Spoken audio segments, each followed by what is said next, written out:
Doctor ইউনূসের মুখের কথার চাইতে কাজের সংখ্যায় যেন ঢের বেশি। তিনি যতটা না নিজ সরকারের প্রশংসা ও স্বজনপ্রীতি দেখিয়েছেন, তার চাইতে কয়েক শতগুণ উন্নয়ন দেখছে বাংলাদেশ। তার মাত্র 5 মাসের কাজ অনেক সরকারের 5 বছরের চাইতেও অনেক বেশি। ডক্টর মোহাম্মদ ইউনূস মাত্র একদিনের প্রচেষ্টায় কি করতে পারেন তার একটা নমুনা দেখি। তিনি বিগত দীর্ঘ কয়েক বছরে দেশ থেকে বিদেশে পাচার হওয়া অর্থ ফেরত আনতে শ্রীলঙ্কার প্রধানমন্ত্রীর সঙ্গে আলোচনা করে আন্তর্জাতিক সহযোগিতা প্রত্যাশা করেন, যার পরিপ্রেক্ষিতে শ্রীলঙ্কা একটি নতুন আইন প্রণয়ন করে পাচার হওয়া অর্থ ফেরত আনতে। চিকিৎসা ও ভ্রমণের ক্ষেত্রে থাইল্যান্ডের ভিসা আরও সহজতর করে তুলতে থাই প্রধানমন্ত্রীর সাথে আলোচনা সেরেছেন ডক্টর ইউনূস, যার দরুন থাইল্যান্ডের প্রধানমন্ত্রী পেতংট্রান সিনাওয়াত্রার কাছে থেকে ইতিবাচক সাড়া মিলেছে। জলপথ, আকাশপথ ও সড়কপথ এই 3টি পথে যাতায়াতের বিষয়েও আলোচনা অগ্রসর হয়েছে, যার কারণে ফ্রি ট্রেড এগ্রিমেন্টের জন্যও আশাবাদী বাংলাদেশ। রোহিঙ্গা ইস্যু নিয়ে দীর্ঘ 7 বছর থেকে ভুগছিল বাংলাদেশ। সেখানে ডক্টর ইউনূস জাতিসংঘের মহাসচিবকে বাংলাদেশ সফরে আহ্বান জানান। মহাসচিবের বাংলাদেশ সফরের মাত্র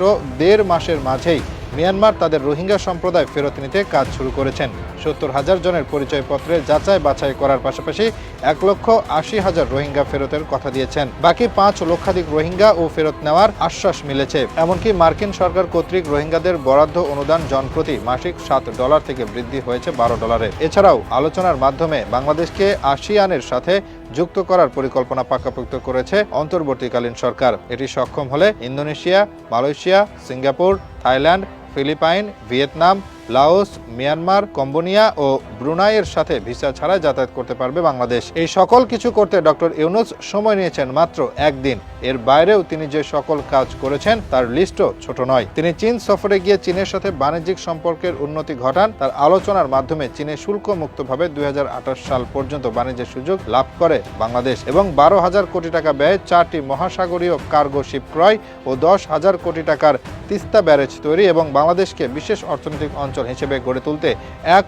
ট্রিলিয়ন চুক্তির সহ বেজিং এর কাছে 50 বছরের পরিকল্পনার ব্যবস্থা এবং চীন সরকারের 15,000 কোটি টাকা অর্থ বিনিয়োগে রংপুরে 1000 শয্যা বিশিষ্ট হাসপাতাল তৈরি ও উন্নত মেডিকেল কলেজ প্রতিষ্ঠার চুক্তি লাভ করেন। এই সকল কিছু ঘটে মাত্র একটি চীন সফরে। তবে এখানে শেষ নয়। ফারাক্কার সমস্যার সমাধানে এর ভাটিতে 1700 কোটি টাকা ব্যয়ে 25 কিলোমিটার স্থায়ী বাঁধ নির্মাণ, সরকারি হস্তক্ষেপে সৌদি আরবের বিভিন্ন স্থানে যাতায়াতে বিমান ভাড়ার 75% কমিয়ে আনা, বাংলাবান্ধা ল্যান্ডপোর্ট ব্যবহার করে নেপালে 231 মেট্রিক টন আলু রপ্তানি, লোডশেডিং পাওয়ার কমাতে আদানি পাওয়ার কোম্পানির সাথে পুরোদমে বিদ্যুৎ সরবরাহের নতুন চুক্তি করা, ঢাকাতে অস্ট্রেলিয়ার স্বরাষ্ট্রমন্ত্রীর হোম অফিস খোলা ও তার নেতৃত্বের প্রতি মালয়েশিয়া সরকারের সমর্থন লাভ, এই সকল কিছুও ডক্টর ইউনূসের কৃতিত্ব।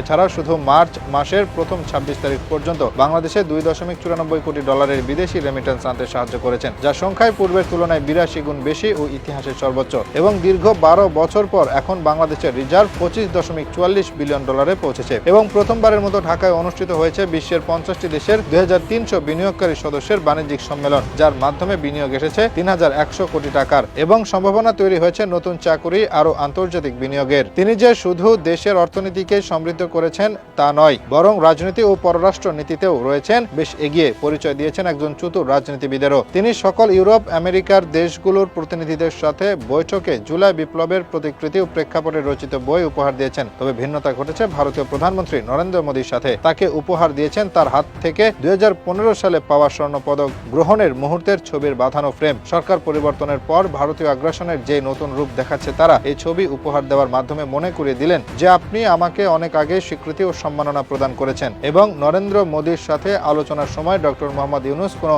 দোভাষী ব্যবহার করেননি। পক্ষান্তরে নরেন্দ্র মোদী ডক্টর ইউনূসের কথা বুঝতে নিজ ভাষায় দোভাষী রেখেছিলেন, যার মাধ্যমে তিনি মোদীকে নিজের যোগ্যতার কথাও বুঝিয়ে দিয়েছেন। একজন নোবেল বিজয়ের কাছে একজন চা বিক্রেতা যে কোনো অংশেই সমকক্ষ নয় তা আকারে ইঙ্গিতে অনেকভাবেই বুঝিয়েছেন ডক্টর ইউনূস। এছাড়াও বাংলাদেশ রাজনীতির ইতিহাসে প্রথমবারের মতো বাংলাদেশি প্রতিনিধির সাথে উন্নত দেশগুলোর রাষ্ট্রপ্রধানরা সাক্ষাৎ করতে যে উদ্গ্রীব ও আগ্রহ প্রকাশ করেছে তা এর আগে কখনোই দেখা যায়নি। এমনকি চীন সরকার তাকে বরণ করে নিয়েছেন লাল গালিচা সংবর্ধনার মাধ্যমে। একজন যোগ্য ও শিক্ষিত রাষ্ট্রপ্রধান ও অযোগ্য রাষ্ট্রপ্রধানের মাঝে কি পার্থক্য তা তো চোখে আঙ্গুল দিয়ে দেখানোর মতো অবস্থা দেখছে পুরো বাংলাদেশ। এর আগে বাংলাদেশ সরকারের প্রতি উন্নত বিশ্বের এই সম্মান ও সমর্থন কখনো কি দেখেছে বাংলাদেশ?